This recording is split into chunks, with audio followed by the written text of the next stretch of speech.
Bom dia a todos, bem-vindos aqui ao auditório do Hospital Universitário Professor Edgar Santos, onde teremos hoje a nossa sessão anátomo-clínica, fazendo parte aqui da sessão científica que engloba a Faculdade de Medicina da Bahia, Departamento de Medicina Interna e Patologia e a Gerência de Ensino e Pesquisa aqui do hospital. Eu vou passar a palavra ao nosso professor Antônio Alberto, que fará a apresentação dos apresentadores. Bem-vindo a todos. Muito obrigado, doutor Ney. Bom, o que vocês estão vendo é o seguinte, quer dizer, essa atividade aqui da Faculdade de Medicina, mas nós temos aqui a gerência de ensino, então a gente faz uma integração dessas, já da atividade científica da gerência e o hospital. Sendo o hospital, é a Faculdade de Medicina. Né?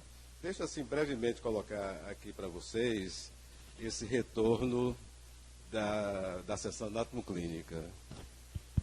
Que, na verdade, a gente quer o hospital das clínicas, um hospital mais dinâmico mesmo, como ele foi, na verdade, passado, né? Com sessões. Essa é uma sessão que a gente tinha aqui, vamos dizer assim, 5 ou 6 ou sei lá, ou 10 vezes mais pessoas do que a gente está vendo aqui. Né? Uma sessão bastante, muita presença, muito importante, a gente quer que ela seja assim, para o ensino médico, basicamente o ensino e o raciocínio diagnóstico, essa correlação com a patologia, ela é realmente muito importante, realmente que ocorra. Então, veja aqui, né? Eu estava conversando ali com o professor Ricardo Barberino, essa sessão voltar a ser como ela era, o residente tinha um papel fundamental na escolha do caso, junto com a patologia, fazer o resumo do caso. Isso é importante também para a própria formação do próprio residente também, isso aqui, né? Mas os estudantes participarem, como vão ter Alexandre Machado apresentando o caso, a clínica médica ser aqui, está presente. Quantos são daqui da clínica médica? Está tomando clínica médica agora, levante a mão. Tem poucos, viu? Porque vocês estão liberados da aula de clínica médica para vocês estarem aqui.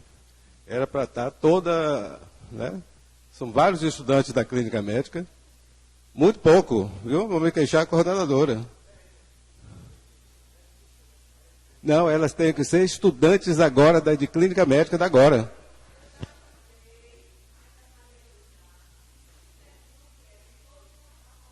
Isso, porque faz parte da disciplina de clínica médica, ele devia estar aqui. Então, você vendo a importância, o professor Valber está aqui, esse é superintendente do hospital, ele tem o maior interesse de que realmente o hospital passe a ser um hospital mais dinâmico do ponto de vista realmente do ensino médico, né? Ele é importante na assistência, mas ele é importante, fundamental realmente no ensino, e você vê que o professor Valber, que é professor da casa, claro, ele está empenhado também juntamente conosco. Então, pessoal, nós vamos ter, portanto, como eu falei, o estudante Alexandre Machado, né, juntamente com a doutora Enia. A doutora Enia se formou aqui, né, e ela é oncologista, também trabalha aqui no hospital, na enfermaria 1A. Tem o professor Murilo, bastante conhecido nosso, né, é um clínico patologista, né? Não podia ser melhor médico do que um indivíduo que junta tanta coisa como ele, né? É patologista, clínico geral e patologista, conhecido de todos. E a professora Rosa Brim. Olha, eu torço muito para que a gente tenha sempre uma sessão assim, com a integração não só da clínica com a patologia, com a imagem. Acho que vai ficar muito bom. Muito bem, pessoal, eu queria dar começo. Devo dizer também que essa sessão está tendo transmissão online também, né? Quem acessar, através do YouTube, não é verdade? Então, vou pedir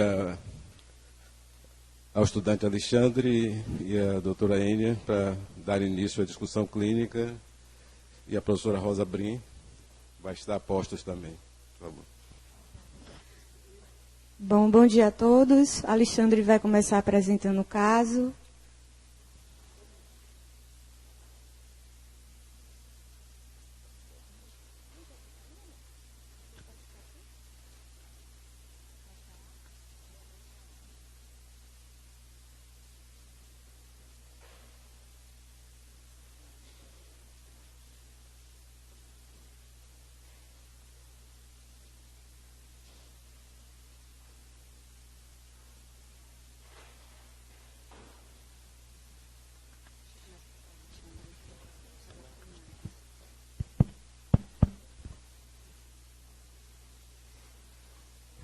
Boa tarde, pessoal. Eu sou Alexandre, sou interno de medicina.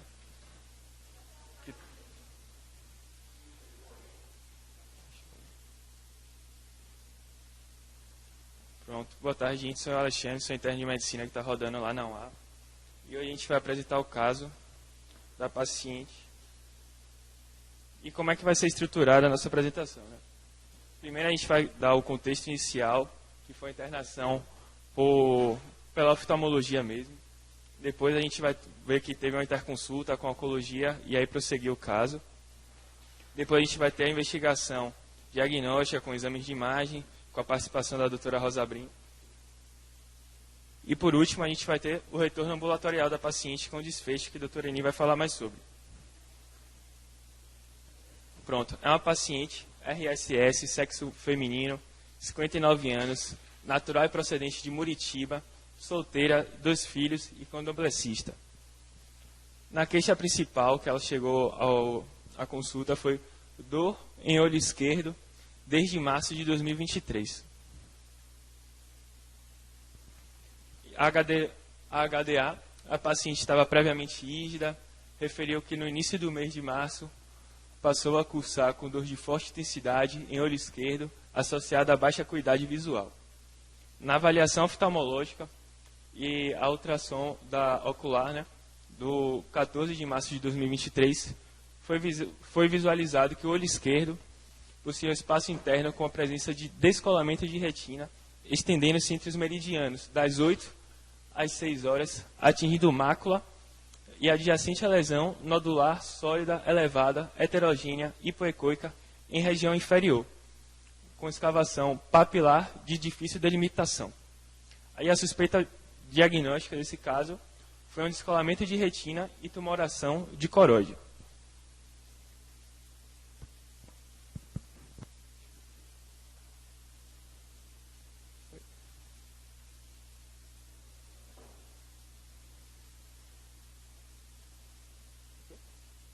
Pronto. E nesse contexto da internação foram realizados alguns exames, principalmente marcadores hematológicos, para excluir outras causas. E na ATC de abdômen, pelve e tórax foram visualizados bronquiectasias e aspecto.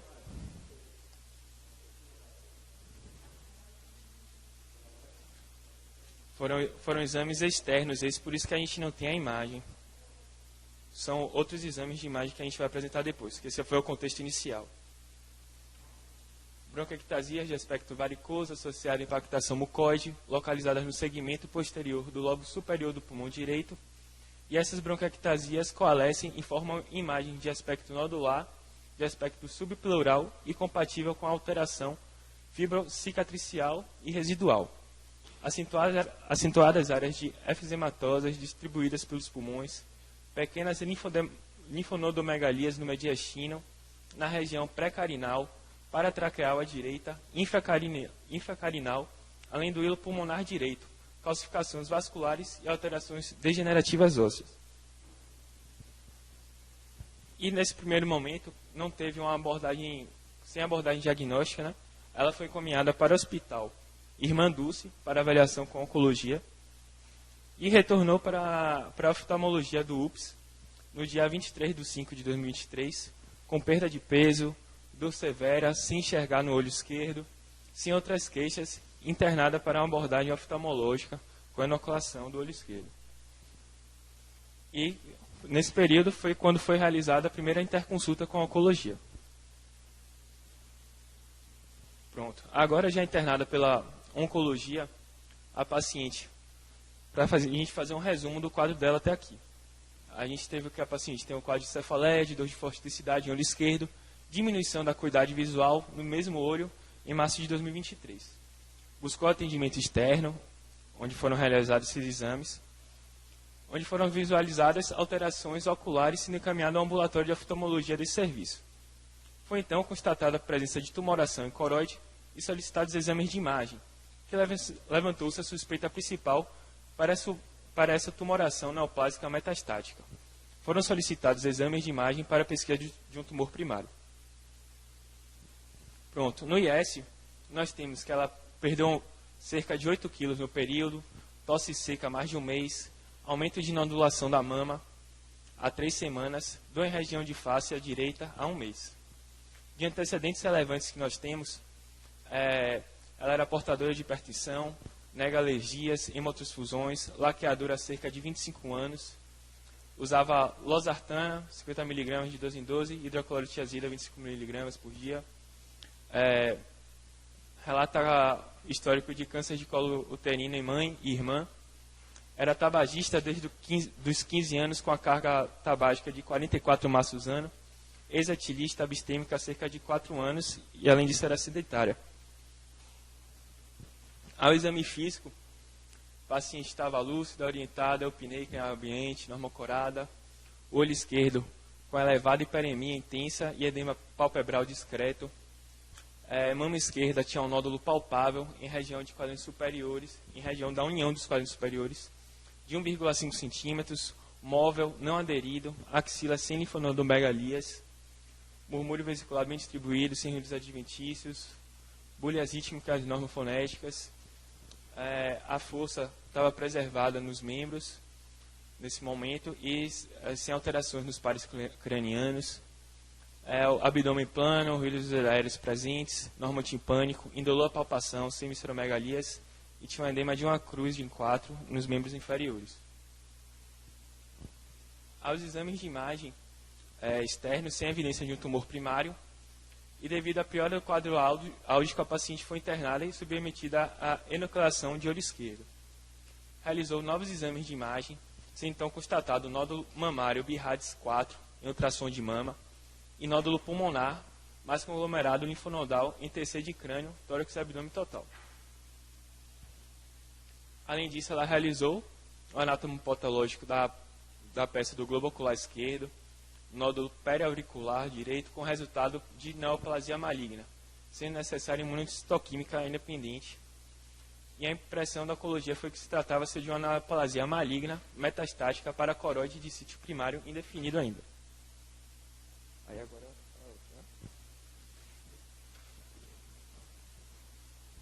Muito obrigado. Inclusive com boa sua apresentação, com muito detalhe. Eu vou, obviamente, passar agora para a doutora Eni.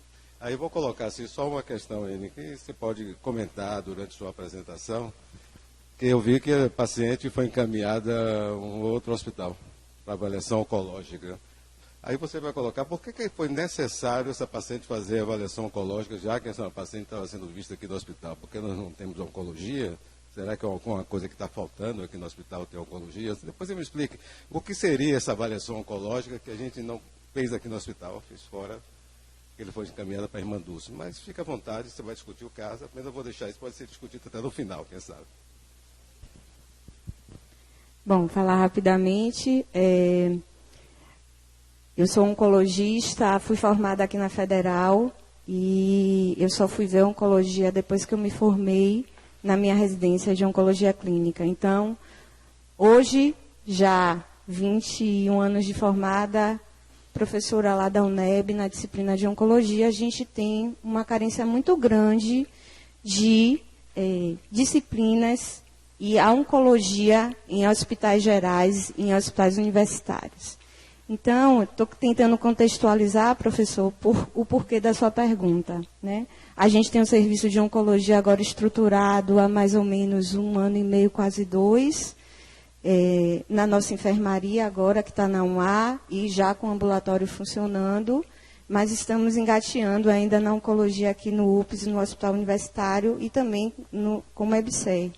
Então, eu acredito que quando essa paciente avaliada pela oftalmo, que ela tem uma apresentação de manifestação oftalmológica, e óbvio, a gente abre para um leque diferencial muito grande entre neoplasias, principalmente benignas. Então, a gente não vai pegar uma paciente rígida, com queixa de dor ocular, hiperemia conjuntival, e vai achar que essa paciente tem câncer, obviamente. Então, dentro do diagnóstico diferenciais da oftalmologia, muitos outros diagnósticos benignos antes de neoplasia vão ser pensados e a paciente avaliada.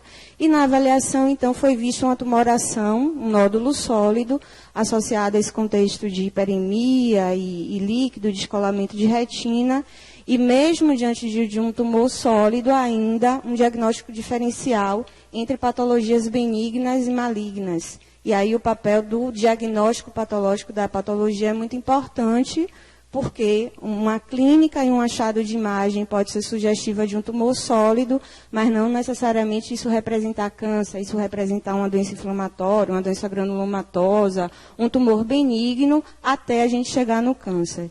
E aí, nesse cenário, o contexto, então, de acompanhamento da oncologia, dos serviços de oncologia no SUS, acontecem a partir de um diagnóstico patológico. A demanda hoje de pacientes oncológicos no SUS é muito grande, então, geralmente, os serviços de oncologia são organizados para receberem os pacientes que já têm diagnóstico patológico de câncer. Então, eu acredito que por isso que, provavelmente, essa paciente foi encaminhada para o Hospital de Irmã Dulce para ter um diagnóstico patológico, acredito eu, e ela volta sem um diagnóstico patológico, com piora clínica, e aí nesse cenário a oftalmologia então vai internar essa paciente para seguir na investigação e no diagnóstico patológico. É interessante o caso dessa paciente porque ela não tinha nenhuma manifestação de doença sistêmica, né? Então, se a gente for pensar em neoplasias primárias de olho, especificamente úvea e coroide, antigamente se tinha uma percepção e dados de que a principal neoplasia de globo ocular era melanoma de coroide. Os melanomas de coroide perfazem somente 3 a 5% de todos os diagnósticos de melanoma. Melanoma não é um câncer tão incidente assim. E as evidências clínicas depois mostraram que, na verdade, o melanoma de coroide não é a neoplasia maligna mais comum de globo ocular. Então, hoje a gente sabe que as neoplasias malignas mais comuns de globo ocular são neoplasias metastáticas, não são primárias. E habitualmente de sítios como mama e pulmão, principalmente, mas pode ser de outros sítios primários. Então, o caso dela é muito interessante porque ela não tinha nenhuma manifestação clínica e nem radiológica, a princípio, de um câncer que estava evoluindo num sítio primário, com doenças metastáticas em outros locais, e ela abre com a apresentação de sintoma e manifestação clínica em globo ocular. Então, eu vou deixar agora para a professora Rosa e Murilo, professor Murilo, comentarem um pouquinho a imagem e a patologia. Eu vou passar aqui, professor Murilo, só aqui para... Tá bom. Porque, eu vi assim, quer dizer, começa por uma alteração ocular, unilateral, tá certo? Unilateral. Tudo mais. Eu vi assim, quer dizer, o pensamento, eu acho que seria de qualquer um de nós, o pensamento realmente de neoplasia para essa paciente, né? Mas, repara, eu vi até que você até colocou, quer dizer, doenças inflamatórias, tem várias doenças que envolvem o olho. Geralmente não são unilaterais, concorda? Né? Como doenças infecciosas também, toxo, por exemplo, mas a gente poderia dizer, bom, alguma doença você colocou pode ser tumores, mas necessariamente não malignos também. Mas doenças que não fossem tumores, por exemplo. Tá certo? A gente poderia pensar em algumas, só para a gente pensar, não ficar muito restrito em termos do pensamento diagnóstico. Ou seja, assim, seria extremamente atípico, talvez, né? Alguma doença que não fosse realmente uma doença tumoral. Para a gente colocar nesse diagnóstico diferencial, alguma outra? No cenário de doença autoimune, geralmente o acometimento é bilateral, às vezes doenças inflamatórias, granulomatosas, pode ser unilateral. Neoplasias benignas que eu citei, a gente tem hemangiomas, osteomas, que podem ser unilateral, não bilateral. E nas neoplasias malignas, inclusive na doença metastática, não tem uma prevalência maior se doença uni ou bilateral. Pode ser metástase unilateral, o acometimento bilateral, não existe, né, na literatura uma predominância. Então, eu acho que a gente fica nesses diagnósticos diferenciais aí. Pensando em termos probabilisticamente, com certeza, né? Mas sempre é interessante a gente abrir um leque realmente de possibilidades, né? Alguma apresentação não das mais típicas para uma doença não tumoral ou não neoplásica. É interessante também realmente pensar também numa paciente dessa, né? Porque quando eu vi que ela foi para o hospital de Irmã Dulce, ela não tinha feito nenhuma avaliação, outra, né, diagnóstica. pensou em tumor e mandou para lá. Quer dizer, a gente não fez nenhuma avaliação, por exemplo, inicial dessa paciente. Nem um hemograma a gente viu. Nesse caso do paciente, mostrando ali, que eu não... Tinha, tá certo. Ah, tá certo. Ah, tá bom. Opa, ótimo isso aí. Essa informação. É que como eu vi, até eu tirei do resumo, que aí ia colar, sem avaliação diagnóstica, eu digo, então não fez nenhuma avaliação. Mas ela fez. Então seria recomendado ter uma abertura do pensamento dessa paciente, no qual uma doença neoplásica seria mais provável que a paciente teria, né? Mas você colocou muito bem de outras possibilidades de apresentação não muito típica, mas de doenças que poderiam até o melhor prognóstico do que provavelmente uma doença maligna no caso dessa paciente. Muito bem. O professor Murilo seria comentar. Não, eu só queria fazer um pequeno comentário para a gente aproveitar a oportunidade. Como o professor Eni falou, é uma paciente de 59 anos que tem uma tumoração no olho, né? E provavelmente é uma neoplasia secundária, uma metástase para o olho, já que os primários de olho nessa idade são bem raros, né? Mas eu queria só aproveitar o gancho, assim, a oportunidade, para lembrar que tumor de olho, nessa idade não, mas se fosse uma criança de 3 ou 4 anos, o retinoblastoma seria o disparadamente o mais comum, né? Mas a retinoblastoma em adulto é raríssimo, raríssimo, raríssimo. São casos anedóticos, assim, descritos, de tumores de nervo, ou meningiomas, ou tumores posteriores que estivessem infiltrando o nervo naquela área, né? Meningioma, talvez uma mulher nessa idade, né? Mas basicamente era isso. Um tumor na retina, numa paciente nessa idade, a gente pensa logo em tumor secundário ou metástase para a retina, né? É só para lembrar do retinoblastoma em crianças, né? Muito bem. A gente gosta até que a sessão anatomoclínica, a gente deixa para o patologista mostrar as alterações patológicas. E ali a gente está ali, eu digo, tira, por favor, tira esse slide daí. Né, porque a gente está lá, assim, trata-se de neoplasia maligna metastática. A gente vai discutir o caso ainda, né, e chegar até um diagnóstico da paciente. Né?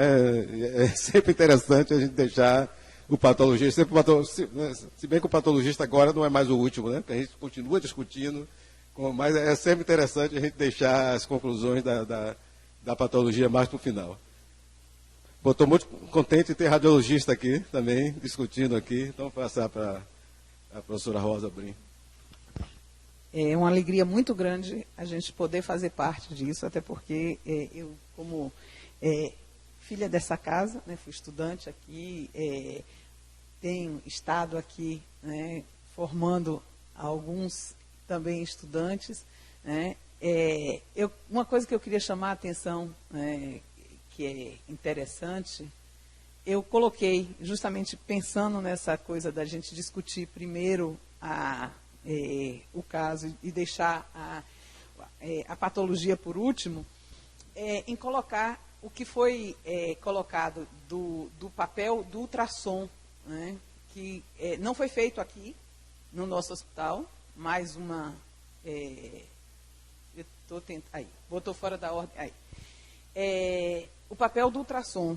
Nos dias de hoje, né, o ultrassom acaba sendo uma extensão do exame físico e no caso da oftalmologia não é diferente, né?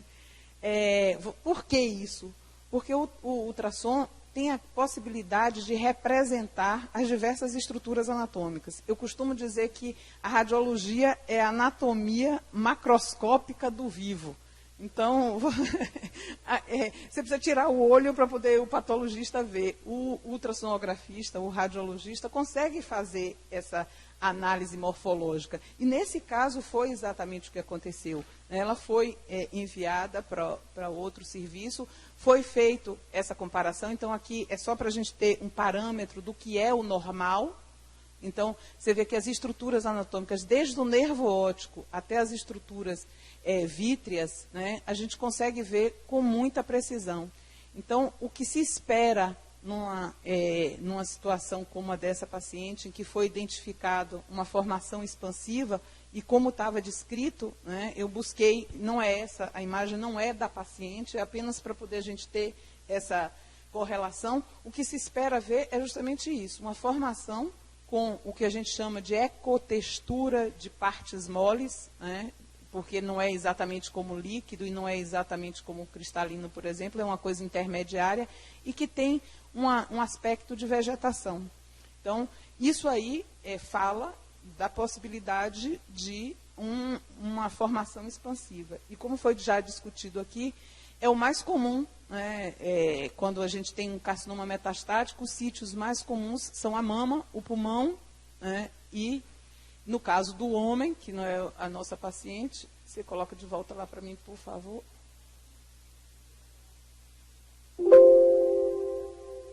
Ah, tá. Certo. Estamos brigando aqui.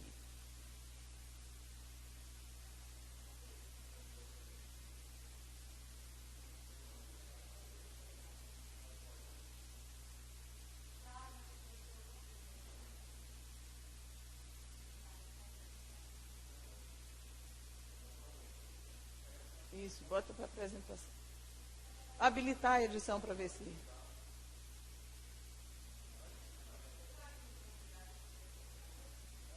Aqui.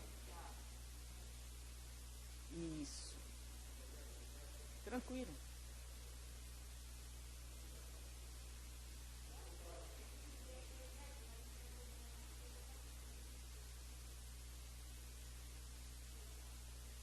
Vamos ver se aí na tela.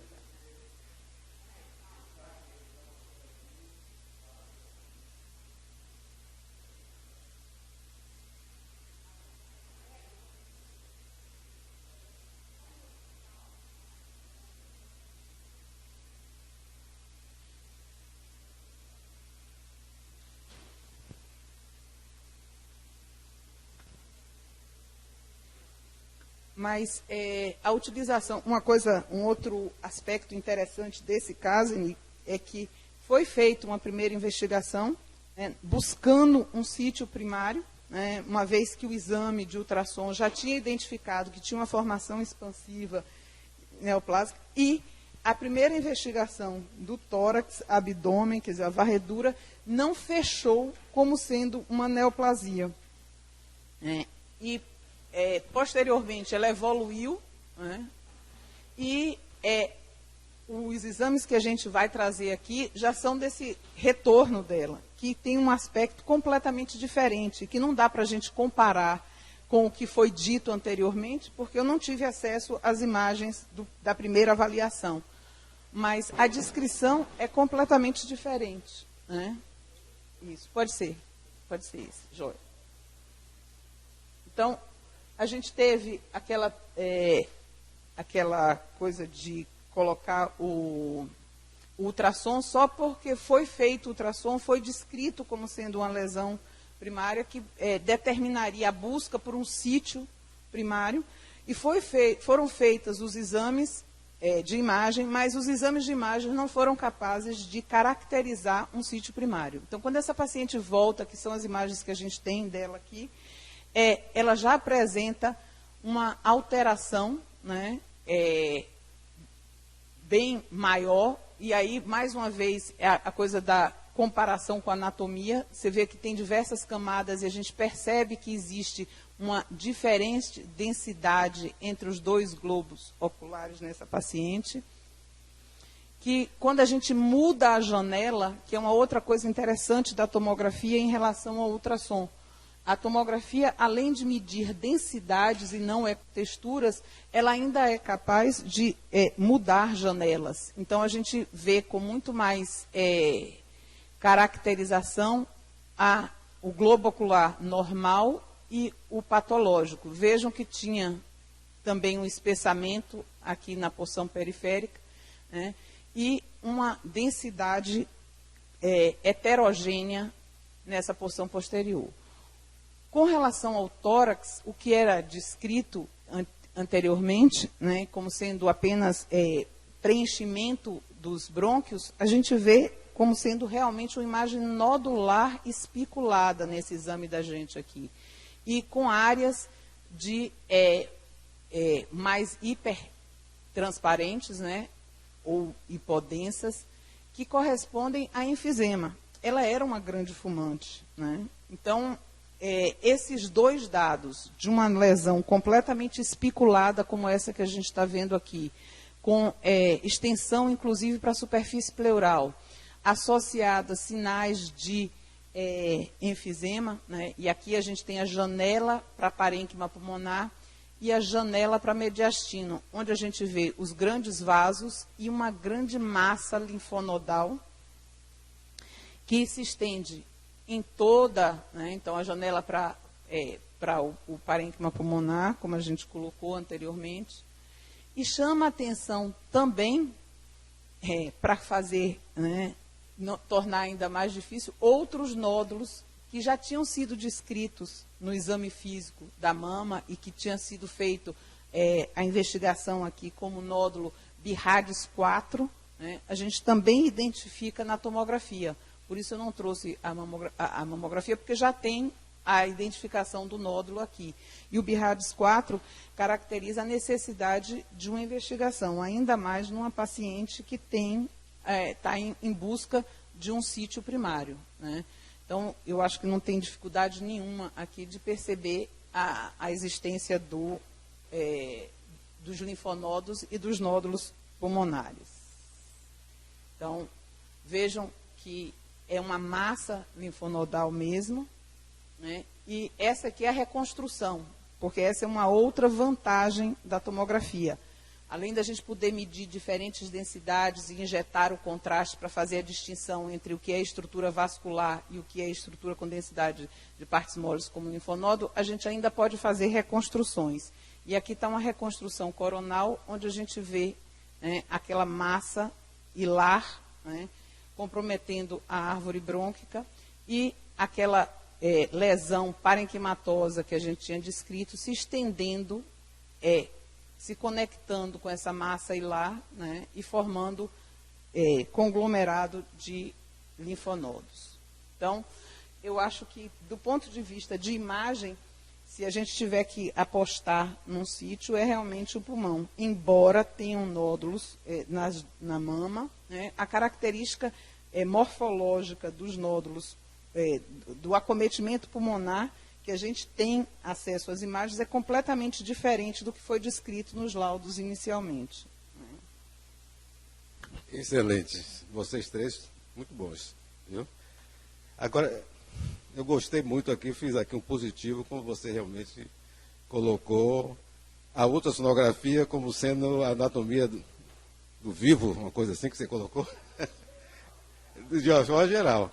Olha, eu gostaria muito de estar começando o curso de medicina agora, numa escola que ensinasse anatomia em que a ultrassonografia já estivesse lá. Porque eu fico me perguntando para que a gente aprende anatomia. Uma das coisas que eu aprendo na anatomia é para saber olhar exame de imagem, não é? É para eu raciocinar clinicamente, tendo um entendimento do que é anatomia, obviamente junto com a fisiologia, com uma série de outras coisas, né? Forma que aquela anatomia do cadáver, aquela coisa parada, é muito do passado. Concorda comigo? Não? Então, quando a gente olha aqui essa riqueza de detalhes que você traz realmente com a ultrassonografia, por isso que eu sempre estou dizendo, a ultrassonografia é uma extensão hoje do exame físico. Não é? A gente tem que estar com o ultrassom no nosso consultório, no nosso ambulatório, não é verdade? Na nossa enfermaria, na nossa terapia intensiva e no nosso ensino de anatomia. Como toda ferramenta, ela pode ser de grande auxílio ou de grande confusão. E aí eu trago este caso como exemplo. Essa paciente fez exames do tórax e do abdômen e não conseguiu chegar ao diagnóstico. Ela precisou evoluir com a doença para poder a gente até orientar onde fazer a biópsia. A grande dificuldade hoje que se tem é que se espera dos exames de imagem que eles sejam a anatomia feita, né, em vivo, né? Então, você precisa, se você não der o diagnóstico, você não tem nada. Mas, às vezes, a existência de uma alteração é o local onde você deve aprofundar a pesquisa. Então, eu acho que o ensinamento que esse caso deixa para a gente é justamente isso. Ela tinha alterações que não tinham características malignas, pelo que está descrito no laudo, mas já existia um ponto que podia ser investigado, que deveria ser investigado, e que com a evolução natural da doença ficou mais fácil. Então, quem pega o bonde andando como eu... Mas, Roda, você está ratificando a coisa, assim, né? Eu acho o seguinte, é realmente uma extensão do exame físico. Você está vendo coisa aqui que eu não vejo. Por melhor que a gente tem que ser treinado bem no exame físico e continuar sendo bem treinado no exame físico, tá certo? Porque a gente, muitas vezes, aqui para nós, a gente não pode aceitar tudo também da imagem também. Se eu palpar um baço, e se o exame de baço estiver dizendo que o baço está de tamanho normal, eu digo, essa pontinha de baço aqui está me dizendo que o baço está aumentado. Então tem todas essas coisas, né? Mas o que você mostrou, até lhe ajudar onde é que você deve focar e onde é que você deve biopsiar, eu acho que realmente ele está me indicando para você que a nossa mão apenas não ia dizer isso aí, concorda? Nossa ausculta, nossa mão, a ausculta não teria nem nada a ver com isso aí. Às vezes tem, né? Às vezes você tem realmente, houve um sopro, bota o estetoscópio no fígado, tem um sopro, porque tem vascularização está aumentada, né, e coisa desse tipo, concorda? Né? Então, o exame físico normal, habitual, ele não deve ser desprezado. Mas a imagem realmente tem que ser trazido como uma coisa agora que tem que fazer parte da formação médica, né? Formação médica. Anatomia radiológica, tudo bem. Então, vou pedir agora ao nosso hematologista, patologista, clínico geral, Murilo. Bom, pessoal, eu queria voltar um pouquinho atrás. Desculpe os cardiologistas, que hoje é um caso bem oncológico, né? E o coração não tem muita neoplasia. Mas, voltando para a história clínica dessa paciente, onde foi que a gente errou nesse diagnóstico? Porque demorou tanto o diagnóstico, não digo erro assim, mas o que levou a uma demora no diagnóstico dessa paciente? Ela tinha meses já, né, com dor ocular, não é isso? Dor no olho. Semanas, né? Quem é que viu essa paciente pela primeira vez com dor ocular? O que chamaria atenção numa dor no olho da paciente, né? De um olho só doendo, depois perda da acuidade visual, né? Ela começou a não enxergar. Então, nessa época, quem atendeu a paciente podia ter pensado em quê, talvez? Em uma arterite de células gigantes, né, que faz isso, né, e perde a visão. Podia ter pensado numa descolamento de retina, não sei se dói, acho que não, né? Tem algum oftalmologista que pudesse? Tinha descolamento, mas veio depois, né? Pensar logo em metástase para a retina seria uma terceira coisa, assim, ou quarta coisa a se pensar. E naquele momento, talvez se elas tivessem feito um exame físico detalhado, será que teria achado um nódulo na mama? Ou será que uma radiografia simples de tórax podia ter achado um nódulo pulmonar, né? Eu estou dizendo, talvez em algum momento lá atrás pudesse ter sido pensado que era alguma coisa neoplásica na retina antes. E a partir desse momento tentar investigar logo correndo. Mas quando ela veio para cá para o Hospital das Clínicas, ela já veio com uma doença avançada já, né? Com o olho. E aí a oftalmologia viu que esse olho estava perdido e resolveu tirar, tanto para esclarecer o que era, como para tratar, porque aquela coisa ia doer muito, né? Eu fiquei imaginando assim, será que seria possível quimioterapia regredir isso sem ter que tirar o olho? Talvez não, né? Já com metástase. Bom, de qualquer forma, a gente recebeu uma peça cirúrgica, que foi o olho, né? Que Carlos Alberto está aqui presente e viu, né? Pode passar. Pode passar. E que foi... Aliás, só um minutinho aí. Sim, aí, tá bom. É um globo ocular, né?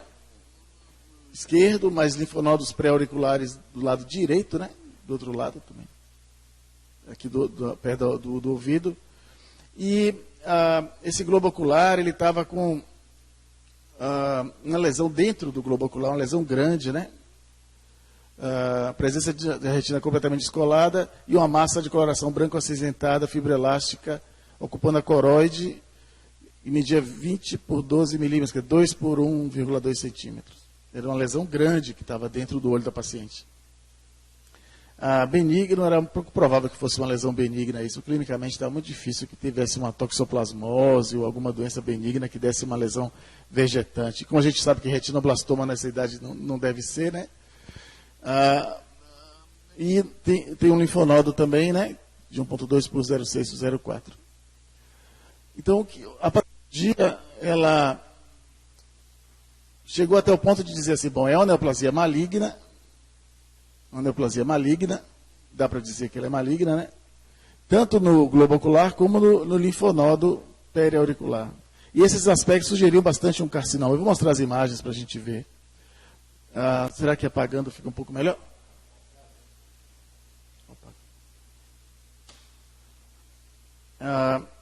Bom, histologicamente era então uma neoplasia com características de carcinoma. Quando a gente olha, aqui está o corpo ciliar, né? Então na parte anterior do olho não tinha lesão, mas quando a gente vai mais para dentro, dá para ver que tem aqui a esclera, né? E aqui seria onde era a coroide, a retina, tem uma neoplasia crescendo aqui. Pena que a imagem não ficou muito boa, que a gente sempre perde um pouco de qualidade da imagem entre a fotografia e a projeção. Mas dá para observar que é uma neoplasia que tinha muitas áreas de necrose tumoral, umas áreas mais preservadas aqui e ali, né? E é uma neoplasia bem pleomórfica, atípica, com células grandes e muito pleomorfismo nuclear, muita necrose tumoral, tinha hemorragia também, era uma lesão bem grande. Quando a gente chega mais de perto, dá para ver que as células são grandes, né? Tem muita mitose, inclusive algumas mitoses atípicas, a hemociderina aqui, ou melanina da coroide, né? Mas células muito bizarras e atípicas e pleomórficas, o que caracteriza realmente, morfologicamente, um aspecto de um carcinoma de alto grau, um carcinoma pouco diferenciado, de grandes células, digamos assim, né? O que chamava antigamente de carcinoma pouco diferenciado de grandes células. Mas isso não é satisfatório hoje em dia, a gente tem que ir mais para frente. Dá para ver que tem mitose, muitas células bizarras, você vê uma célula diferente da outra. Agora ela lembra realmente um carcinoma porque ela tem uma tendência a formar um citoplasma bem definido, né? Não parece um sarcoma, parece mais um carcinoma mesmo.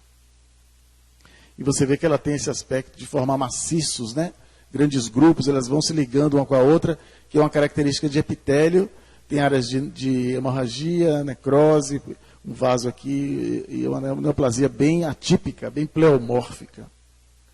Você vê que de perto dá para a gente ver. Pena que a imagem não fica espetacular, mas dá para a gente conviver com ela. Então, é uma neoplasia epitelial. Eu chamei essa atenção porque ela tem uns momentos que ela começa a esboçar, querer formar uma glândula. Isso aqui é um aspecto que a gente via aqui e ali na neoplasia, esse aspecto de querer formar glândulas, como se quisesse diferenciar para um adenocarcinoma. Você vê que elas se arranjam assim, né? Formando um túbulo, né? Isso é um aspecto que lembra adenocarcinoma. Será que é um adenocarcinoma? Essa é uma nossa pergunta. Será que é um adenocarcinoma? Adenocarcinoma indica que ele vem de glândula, né? De onde é que vem essa é a grande dificuldade desse caso, é descobrir de onde é que ele vem, né?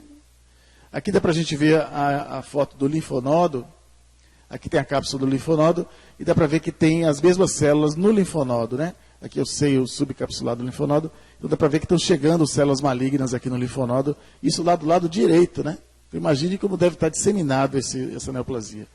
Do ponto de vista patológico, é um câncer, é uma neoplasia sistêmica, metastática e sistêmica, em vários órgãos. Ela está espalhando pelo corpo via linfática e hematogênica e foi parar aqui nos linfonodos e lá na retina da paciente. Bom, e agora a gente tem que seguir em frente. De onde é que será que surgiu essa neoplasia? Não deve ser do olho, porque no olho não tem adenocarcinoma, nem vai ter um carcinoma lá embaixo, né? Esse carcinoma chegou aí nos linfonodos e no olho, e provavelmente na mama da paciente, e talvez em vários outros lugares do corpo dela, mas ele começou em algum lugar. E o trabalho do patologista agora é tentar descobrir aonde começou essa neoplasia. Se a gente raciocinar do ponto de vista clínico-patológico, digamos assim, né, tentar fazer uma ligação clínica e patológica, nessa idade de uma mulher de 59 anos, né, o local mais provável seria a mama, né? Colo do útero é uma neoplasia que raramente dá metástase assim tão agressiva, apesar de ser um tumor comum.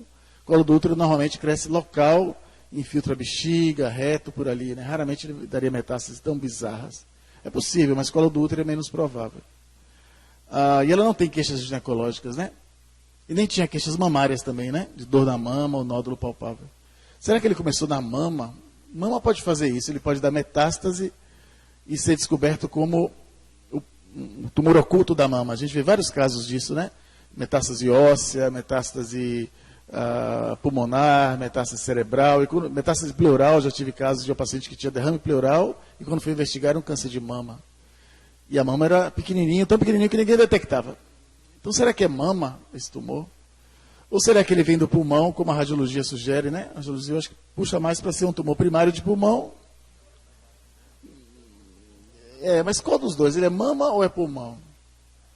E esse aspecto de formar glândula, será que puxa mais para o lado de mama? Ou será que é adenocarcinoma de pulmão? Mama normalmente dá uns cordões de células infiltrando assim, né? É diferente um pouquinho. Né? Fez? Mas eu não tenho essa biópsia da mama, não. Né? A biópsia da mama não fez, não. Bom, de qualquer forma, do ponto de vista oncológico e patológico, ela é uma paciente com uma doença metastática. Eu tenho que supor que praticamente incurável, né? Tratável, mas praticamente incurável. Porque está muito disseminado. Inverter tudo isso, matar todas essas células do corpo da paciente, todas as células malignas e curar a paciente, eu acho que é bem pouco provável. A gente consegue controlar durante um tempo, mas... Sim, Barbeiro.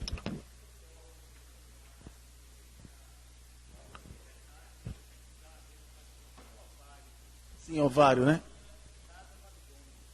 Tinha alguma queixa abdominal? Não, né? No exame físico também não. E imagem também não. Né? Ovário também seria uma possibilidade, né? Outra possibilidade de doença assim, traiçoeira seria a rim, né? Carcinoma renal também é bem traiçoeiro às vezes, né? Intestino também, pâncreas. Mas aparentemente na imagem não, né? Coração não faria isso, nem ia dar metástase para não. Coração só tem um mixoma do átrio esquerdo, né? O coração, às vezes, tem metástase para o coração, né? Que é raro, mas numa paciente como essa pode até aparecer metástase para o coração. Normalmente tem um rabdomiossarcoma do coração, é muito, muito, muito raro. Acho que nunca vi nenhum caso. Já vi muito mixoma do átrio esquerdo, que é benigno, mas maligno do coração não. Então, se alguém de vocês quiser fugir da oncologia, vai para a cardiologia, que você nunca vai ver câncer na cardiologia. Sim, o cardiologista, porque ele está junto, né, da área, né? Por causa do cigarro, né? O tabagismo, né?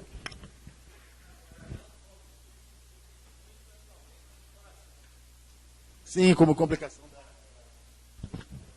Como complicação, hoje em dia existe uma subespecialidade aí, né? A cardio-oncologia, né? Que é cardiologia clínica. A gente está discutindo, na verdade, um adenocarcinoma metastático. Né? Mas na hora que estava apresentando, só para a minha turma aqui, que a gente vai discutir depois, doenças que afetariam o pulmão e que poderia afetar aqui a face, tuberculose, quem já viu tuberculose ocular. E uma doença que envolve a face pode envolver o pulmão, que é prevalente no nosso meio, que é paracoccidioidomicose, que deveria dar, às vezes, dar envolvimento mais na fossa nasal ou na boca. E nos pacientes com HIV, histoplasmose, né? Pacientes com comprometimento, pode dar comprometimento pulmonar e eventualmente em outros sítios.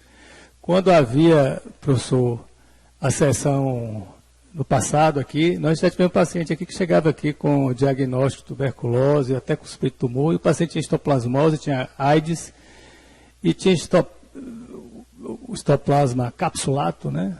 Tinha em todas as regiões do indivíduo que a anatomia procurava, tinha histoplasmose. Ok, então, como é que a patologia pode tentar esclarecer de onde veio esse tumor, né? Do ponto de vista patológico, até agora eu sei então que é um carcinoma de grandes células. A Organização Mundial de Saúde está dizendo que ele vai acabar desaparecendo, o carcinoma diferenciado de grandes células do pulmão, né? No pulmão a gente tem 4 tipos principais de tumores, né? O carcinoma escamocelular, o adenocarcinoma, que é o mais frequente de hoje em dia, e o carcinoma de pequenas células, que é neuroendócrino. São esses 3 os principais de pulmão. O quarto, que era o carcinoma de grandes células, indiferenciado de grandes células, na verdade, se você pesquisar bastante com imunohistoquímica, citogenética, biologia molecular, vai acabar classificando ele em algum lugar. Ele vai acabar sumindo. A tendência dos carcinomas de grandes células é desaparecer. Pode ser um diagnóstico provisório. Então, provisoriamente, a gente tem um carcinoma pouco diferenciado, o carcinoma de alto grau, né? De grandes células. Mas eu tenho que saber de onde é que ele veio, né? E aí a gente pode usar um recurso que a patologia está usando bastante hoje, que é a imunohistoquímica. Não sei se você já tem alguma ideia do que é imunohistoquímica. Uma coisa que eu queria chamar logo a atenção para vocês que são estudantes é que imunohistoquímica não é como a radiologia tem, assim, a radiologia tem a tomografia e a ressonância magnética, que são dois exames complementares que se ajudam, dão informação, mas são dois exames.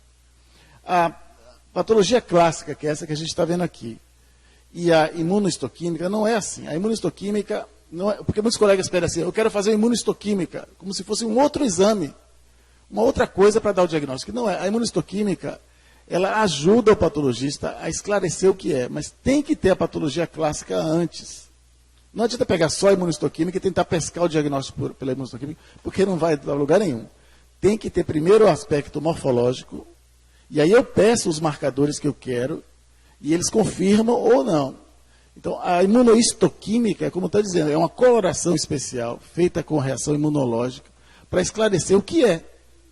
Ela não é um outro exame independente, entendeu? Muita gente pensa que é um outro exame que se faz independente. Não pode fazer imunohistoquímica sem o patologista olhar a peça primeiro e o aspecto histológico primeiro.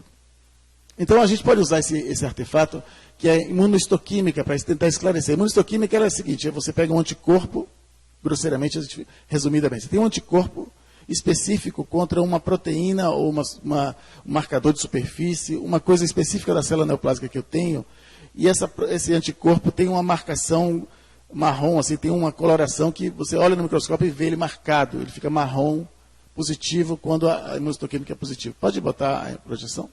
Então a gente fez uma bateria, Dr. Carlos Alberto está aqui, fez uma bateria de imunohistoquímica para tentar esclarecer o que era isso. Que doença é essa, né? O que eu posso tentar fazer? Eu posso fazer marcadores para células epiteliais. Esse aqui é um resumozinho da imunoquímica. Pode ampliar um pouquinho mais, né? Isso aí, está ótimo. Então, a gente tem uma lesão metastática, né, no olho, e fez a imunohistoquímica, a técnica de como ela é feita, né? Você usa a recuperação antigênica e tal, essa técnica não precisa de detalhes agora, não. Você usa anticorpos específicos para alguns antígenos que a gente quer. E nessa paciente, o que marcou foi a citoqueratina, pancitoqueratina, que estava difusa e forte na célula neoplásica.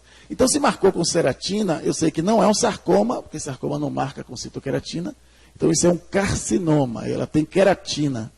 Nas células malignas tem queratina. Elas ainda expressam essa proteína, e isso quer dizer que é um epitélio, ele veio de um epitélio. Então, eu sei que é um carcinoma. O curioso é que marcou um pouquinho com cromogranina. Cromogranina é um marcador de célula neuroendócrina. Isso aí só fez mais confusão ainda. Neuroendócrino? Poderia ser um tumor carcinoide. Tumor carcinoide dá em mulheres, dá em homens, mas dá também mais em mulheres. O tumor carcinoide, ele é uma neoplasia das células neuroendócrinas. O principal órgão neuroendócrino que a gente tem é a suprarrenal, né? Mas no pulmão também tem células neuroendócrinas que controlam contração brônquica, dilatação de vasos.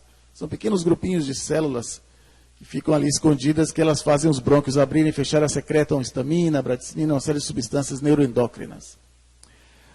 Será que veio daí, de um tumor carcinoide bem de alto grau? É curioso, né? Mas aí não daria essa pancitoqueratina. Pode ser que seja uma expressão anômala. Uma outra coisa que você... Por isso que eu digo, a imunohistoquímica tem que ter um patologista interpretando.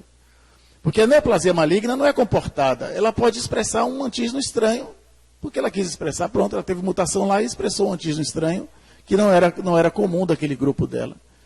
E daí? Ela pode fazer o que ela quiser, ela pode expressar um marcador estranho. Então tem que ter o raciocínio do patologista para tentar descobrir o que é. E o resto foi tudo negativo, a não ser o índice de proliferação celular, que foi em torno de 60%, ou seja, de alto grau. 60% das células malignas estão multiplicando naquele momento, o que mostra que é uma neoplasia muito agressiva. Mas os outros marcadores para mama, como GATA3 e estrógeno, são negativos. Melanossoma para melanina negativo, melan A negativo, quer dizer, não é melanoma. Na piscina, que é o marcador que a gente usa, não tem nada a ver com estar na piscina, eu acho engraçado isso não. Na piscina A, tem não estava marcando o que marcaria pulmão. S100, que seria melanoma, também nada. Sinaptofisina, que seria neuroendócrino, não marcou, né, o que contradiz a cromogranina. E o TTF1, que faria pensar em pulmão ou tireoide, nada. Então a imunistoquímica nos deixou ainda sem descobrir de onde que esse tumor vem. Vem de onde esse tumor? Ainda não sabemos de onde é que ele vem, né? Parece que de mama não é. Parece que de... mama não é. O Carlos Alberto me disse hoje, agora há pouco, que marcou citocreatina 20, né? Citocreatina 20 é um marcador de gastrointestinal. Será que é da área gastrointestinal? Será que ele veio do intestino ou do estômago? Será que é um tumor de estômago com metástase pulmonar? Poderia ser possível? Porque ele tem expressão de citocreatina 20 positivo e citocreatina 7 negativo. Então, mama não é. Será que é gastrointestinal? Um tumor carcinoide, ele está com dois marcadores brigando um contra o outro. Um está dizendo que é a cromogranina, e a sinaptofisina negativo. Tinha que dar a sinaptofisina positivo. Estamos no impasse nesse caso. Continuamos sem descobrir ainda o que é. Não, específico de pâncreas não.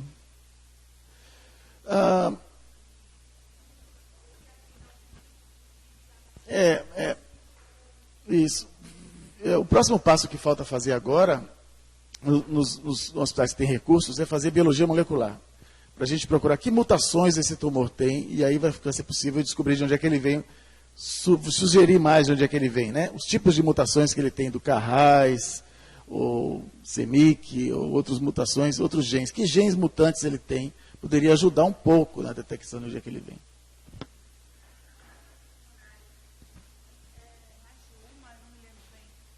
As lesões pulmonares que tem, são mais lesões ou era uma lesão única? Acho que eram 2 nódulos, não era, Rosa?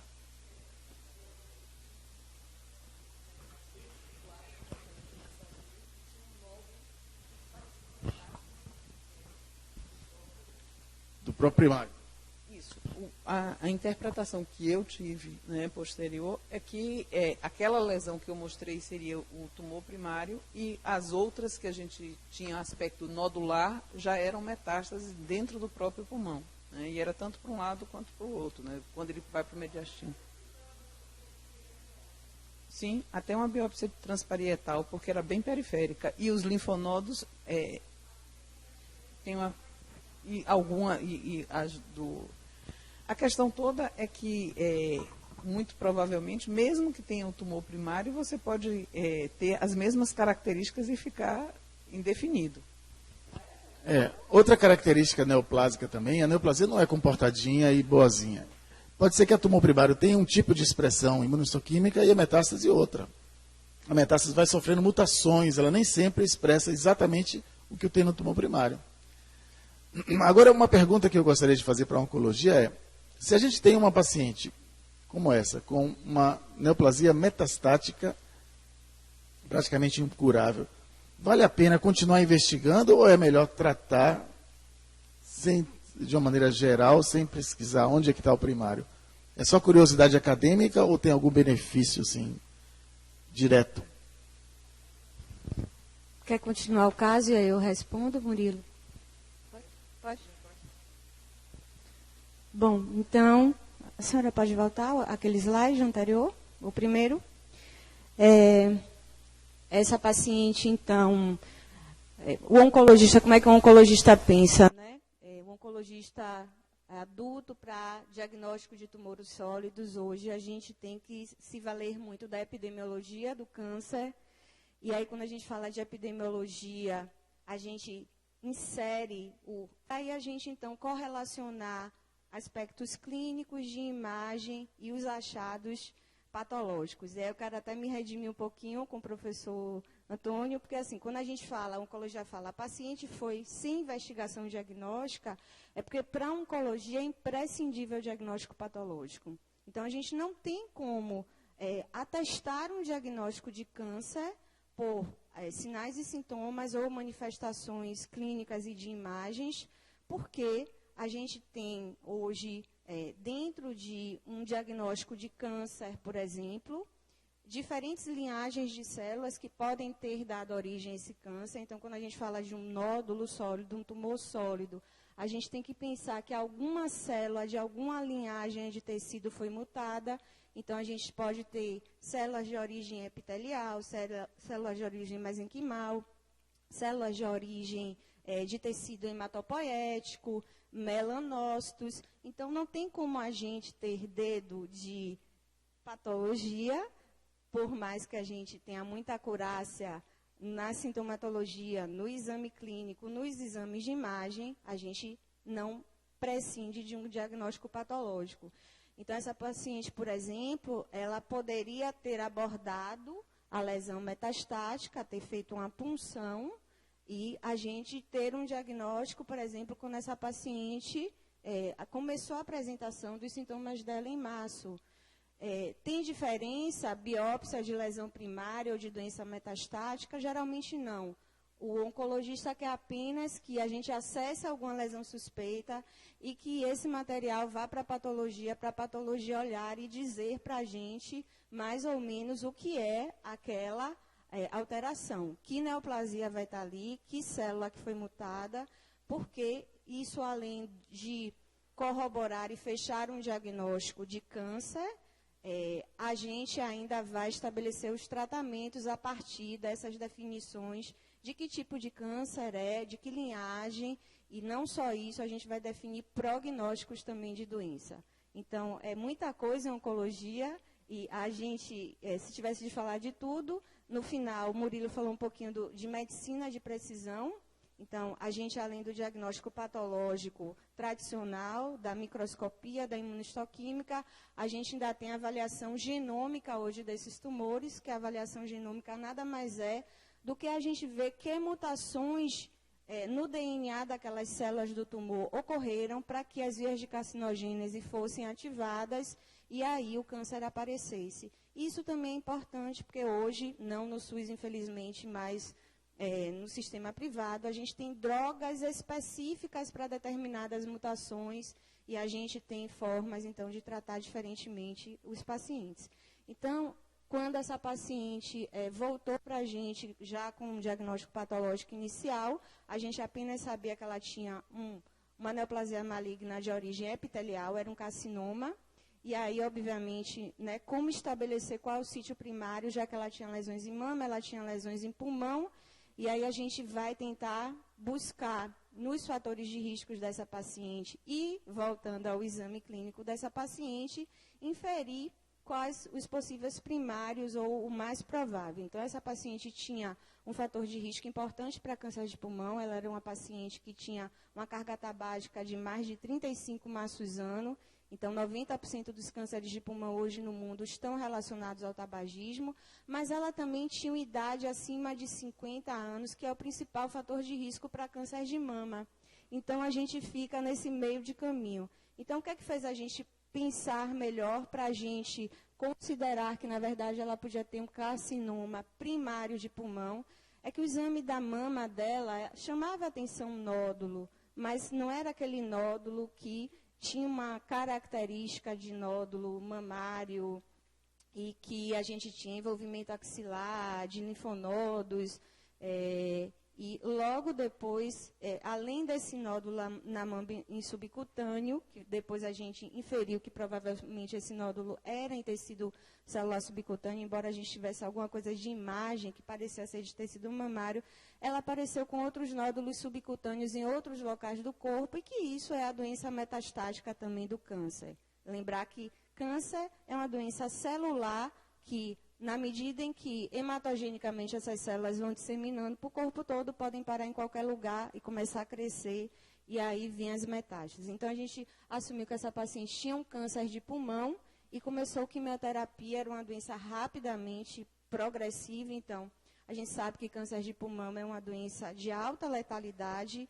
Estudos da década de 90 mostram que um diagnóstico de câncer de pulmão geralmente é com doença metastática e que a sobrevida desses pacientes invariavelmente é menor do que 6 meses. Então, às vezes a gente não tem como ficar esperando todos os diagnósticos para a gente fechar e começar um tratamento. Então, a gente começa a quimioterapia. A gente pode modificar o curso dessas doenças incuráveis, mas fazer com que o paciente possa ter melhor qualidade de vida, controle de sintomas, aumento de sobrevida. Essa paciente estava na iminência de fazer uma síndrome de veia cava superior, ela tinha uma massa linfonodal ali, já comprimindo, já com algum grau de compressão ali de síndrome de veia cava superior, embora ela não tivesse clínica ainda de síndrome de veia cava superior. Então, a gente começou quimioterapia para ela. No SUS não tem muitas opções, e a gente começou uma quimioterapia que é a tradicional para pulmão. E 3 semanas depois, quando ela já volta com um quadro neurológico que ela não tinha anteriormente, com a paresia em hemicorpo à direita e aumento desses nódulos, tanto subcutâneos na mama quanto em outras partes do corpo. E ela foi internada, então, para a gente reavaliar envolvimento de sistema nervoso central, e essa paciente já tinha, então, metástase para sistema nervoso central também. A gente ainda tentou fazer uma segunda linha de quimioterapia, mudar o tratamento para uma outra medicação, para ver se ela ainda tinha alguma resposta, mas, infelizmente, essa paciente veio a óbito essa semana por progressão de doença oncológica. Excelente. Eu queria, assim, um comentário sobre detecção precoce de tumor. Imaginar que essa doente tivesse tumor de pulmão, tá certo? A gente tem o seguinte, pelo menos anos atrás, vamos ver como a gente está agora, né? A gente tinha ideia, quando você detecta câncer de pulmão, geralmente não tem muita diferença o tratamento que você vai fazer. Estou falando tempos atrás. Vamos imaginar o seguinte, que essa paciente, na verdade, ela já tinha hipertensão há muito tempo, então ela já vinha em acompanhamento médico e ela já fumava bastante. Nós poderíamos ter perdido a oportunidade de não só aconselhamento ao doente, né, a relação médico-paciente influenciar na conduta de alguém, se ela deixasse de fumar, ela ia reduzir o risco dela, né, já há 15 anos atrás, né, você tem tratamento para tabagismo, né.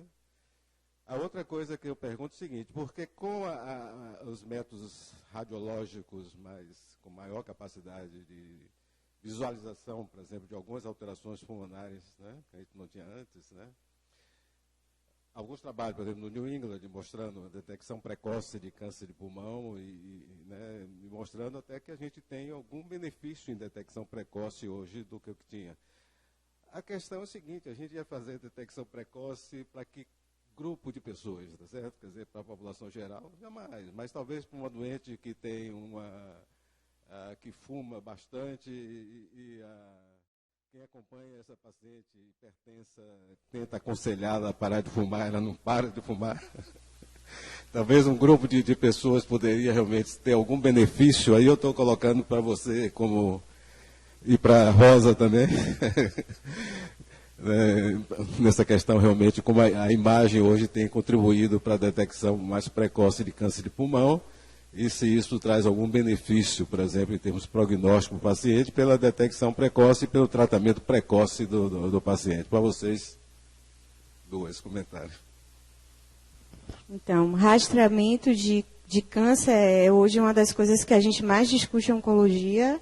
Então, a gente sabe que rastrear a prevenção secundária é a gente estabelecer grupos de riscos para diagnóstico de câncer. Então, a gente sabe que isso não é para a população geral. Então, quando a gente fala de câncer de mama, mulheres acima de 50 anos, entre 50 e 69, mamografia já tem os exames bem estabelecidos. E para pulmão, recentemente, a gente tem 2 estudos grandes, populacionais, que mostraram que para pacientes acima de 55 anos, 55, outros 50, que fumam, né?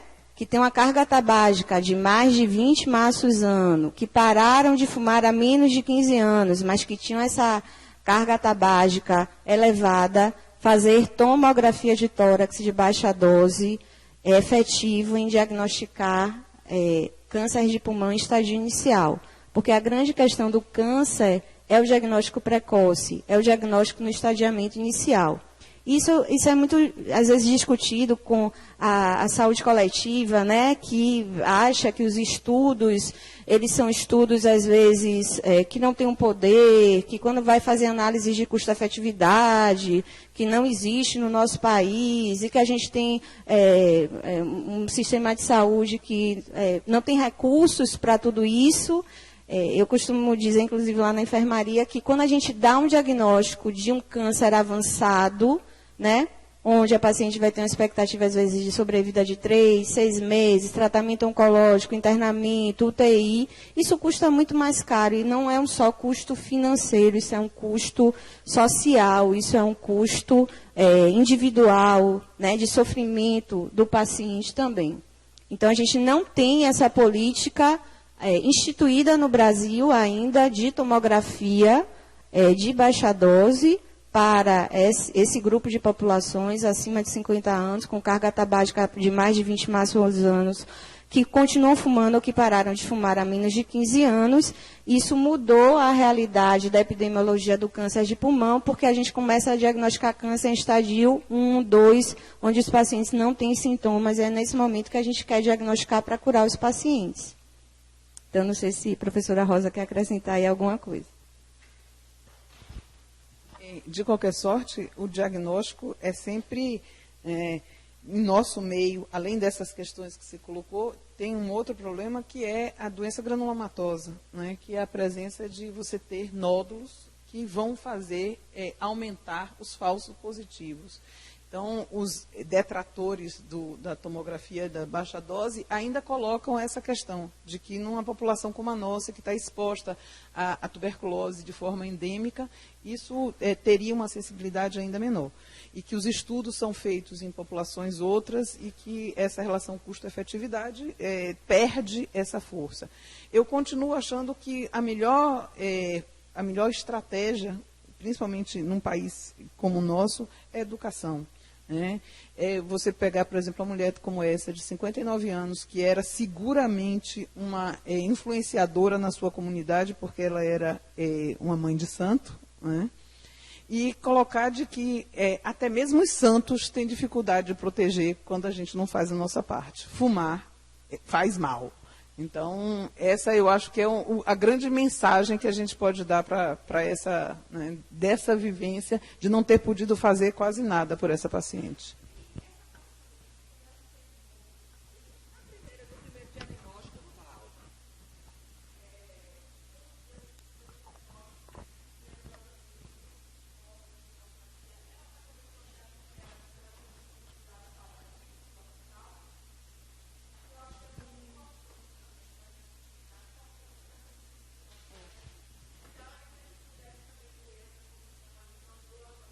É isso, Carol. Essa paciente, quando ela veio para a oncologia, depois da interconsulta com o diagnóstico, foi ambulatorial. A gente não tem, né, ambulatório de cuidados paliativos, a gente só tem equipe assistencial aos pacientes internados. Então, ela não começou com acompanhamento conjunto com os cuidados paliativos por conta disso.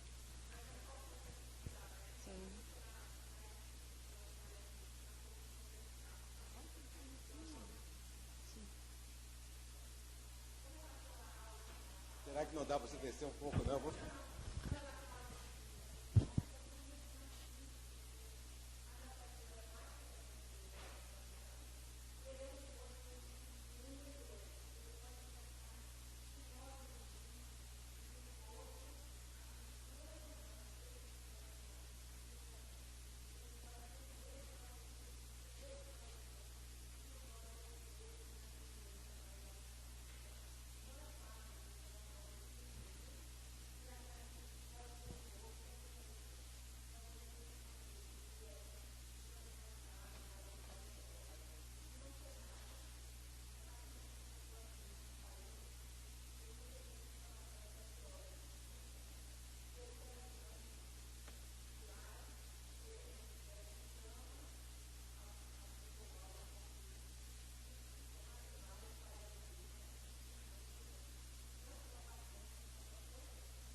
Uma coisa interessante é que paliação não é para fim de vida, não.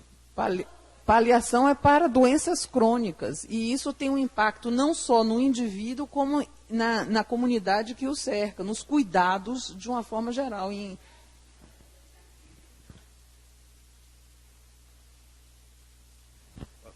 Excelente a discussão, mas a gente vai ter que concluir. Mas eu vou colocar uma coisa aqui que eu vejo como uma grande evolução, tá certo?